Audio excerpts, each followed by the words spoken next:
दोस्तों, इंदिरा गांधी स्मार्टफोन योजना के तहत जो मोबाइल वितरण किए जा रहे हैं महिलाओं वो उनकी बात करें तो वो किस कैटेगरी के लोगों को मिल रहे हैं और हमें उसमें पात्रता पाने के लिए कौन से डॉक्यूमेंट्स की जरूरत पड़ेगी, वीडियो के माध्यम से फुल डिटेल से जानकारी प्राप्त करेंगे। पहली बात तो यह है कि जो विधवा है, एकल नारी है, उसको ये स्मार्टफोन मिल रहा है। दूसरी बात है जो महिला नरेगा में काम करती है 2022-23 के सत्र में या 2023-24 के सत्र में अगर जिसने 90 दिन का काम पूरा किया है उसको ये मोबाइल मिलेगा। तीसरी बात करते हैं कि जिस परिवार में जो भी बच्ची 9वीं कक्षा से 12वीं कक्षा के अंदर पढ़ रही है वो भी सरकारी विद्यालय में, तो उसको ये बात करते हैं कि जो बच्ची 12वीं कक्षा से आगे महाविद्यालय यानी कॉलेज में किसी भी कोर्स से अगर वो कॉलेज महाविद्यालय सरकारी से कर रही है तो भी उसको ये मोबाइल मिलेगा।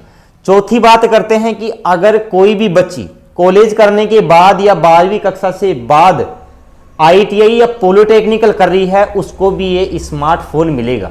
अब बात यहां यह उठती है कि क्या सरकारी ITI या सरकारी पॉलिटेक्निकल करने पे ही मिलेगा या प्राइवेट करने पे भी?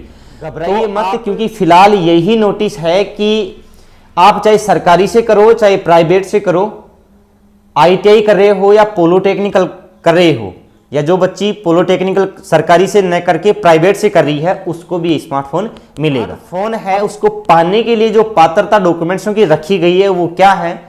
एक तो उसकी फुल डिटेल, आधार कार्ड में जो डिटेल है वो जन आधार में होना जरूरी है। देख लीजिए आप क्या हिंदी में और इंग्लिश में नाम है वो आधार कार्ड के अकॉर्डिंग है। पापा का नाम देख लिए और मम्मी का नाम देख लिए, तीनों नाम देखने के बाद आपको एक महत्वपूर्ण जानकारी बता देता हूं दोस्तों कि जो मोबाइल नंबर आधार कार्ड में ऐड हैं वो ही मोबाइल नंबर उस लड़की, जो लड़की पात्र है इस मोबाइल के लिए, जो पात्र है चाहे महिला है चाहे वो लड़की है, उसके नाम के आगे भी वही नंबर होना चाहिए जो आधार कार्ड में है। क्यों चाहिए ये दोनों चीज? क्योंकि जिस दिन आपको जिस कैंप में आपको मोबाइल मिलेगा उस कैंप में आपसे एक ऐप इंस्टॉल करने के लिए बोलेंगे। अब आपको ऐप इंस्टॉल किस में करना है वो बात भी बता देता हूं, क्योंकि ऐप इंस्टॉल करोगे तो ही आपको मोबाइल मिलेगा। ऐप में क्या है ऐसा? ऐप में इंस्टॉल करने के बाद ऐप में वो जो मोबाइल मिल रहा है उसके पैसे आएंगे।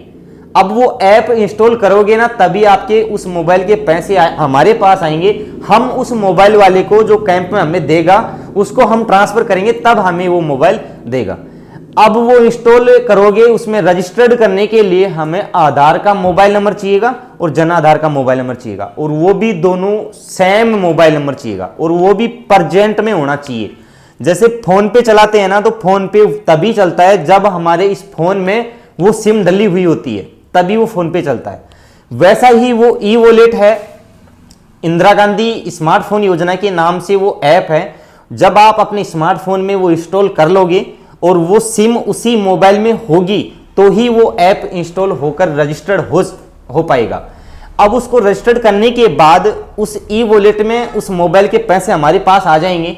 वो पैसे आने के बाद हमें उस मोबाइल के पैसे देने हैं उस कैंप वाले को, और जो हमें सिम कार्ड देगा उस सिम कार्ड वाले को भी हमें उस ई वॉलेट से पैसे ट्रांसफर करने हैं। यानी कहने का मतलब यह है कि हमें तो सरकार पैसे दे रही है, अब वो कंपनी वाले हैं ना वो लगा रहे हैं कैंप एक ग्राम पंचायत में जा करके कि हमें मोबाइल बेच, वो तो अपना मोबाइल बेचने आए हैं, पैसे हमें सरकार दे दी है, हम उस ई वॉलेट के तहत उनको हम पैसे ट्रांसफर करेंगे तब हमें वो मोबाइल देके जाएंगे।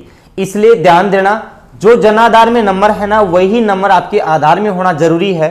और दूसरी बात यह है कि खुद का नाम और पापा का नाम, और आधार में खुद का नाम और पापा का नाम दोनों वो भी सेम होने चाहिए। अगर मिसमैच डाटा फाउंड, अगर उनमें एरर जब रजिस्टर्ड करोगे ना तो अगर सेम नहीं होंगे तो आप उसमें देखने को पाओगे कि मिसमैच डाटा फाउंड। इसलिए आप उस कैंप से पहले ही जाकर के अपना जन आधार अपडेट करवा लीजिए।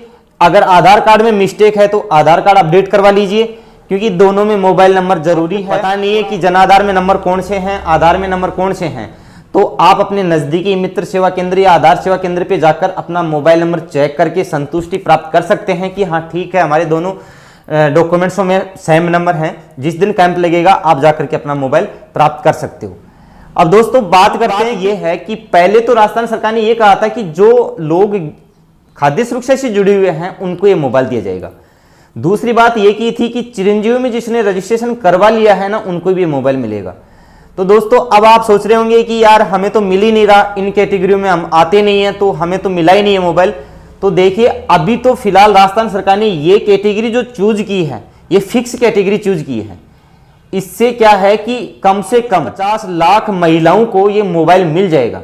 इसके बाद कुछ ही लोग बचेंगे जो खाद्य सुरक्षा से जुड़े हुए हैं, फिर भी उनको मोबाइल नहीं मिला, और जो चिरंजीवी में रजिस्ट्रेशन करवाए हुए हैं उनको ये मोबाइल नहीं मिला।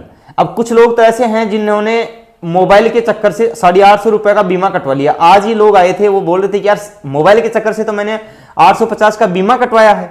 अब देखो बात यह है कि बीमा कटवाने की बात तो आपको फायदा होगा, उससे जुड़ने के लिए तो आपको बहुत बहुत थैंक यू, क्योंकि चिरंजीवी जो स्वास्थ्य बीमा योजना के तहत 25 लाख रुपए जो सरकार आपको दे रही है, तो आपका यार 850 रुपए का भुगतान कर, उसमें आप कौन सी नुकसान कर लिए हो? क्योंकि जब आप भगवान करे ना हो, अगर किसी आप समस्या में फंस गए, आपकी तबीयत खराब होगी, तो 25 लाख का बीमा भी तो है उसमें, तो उसको तो आप इग्नोर कीजिए। 850 का प्रीमियम हर साल देकर के आप अपना रजिस्ट्रेशन करवाइए। धन्यवाद। अगली वीडियो में आपको मोबाइल के लिए एक बड़ी अपडेट दूंगा। Thank you.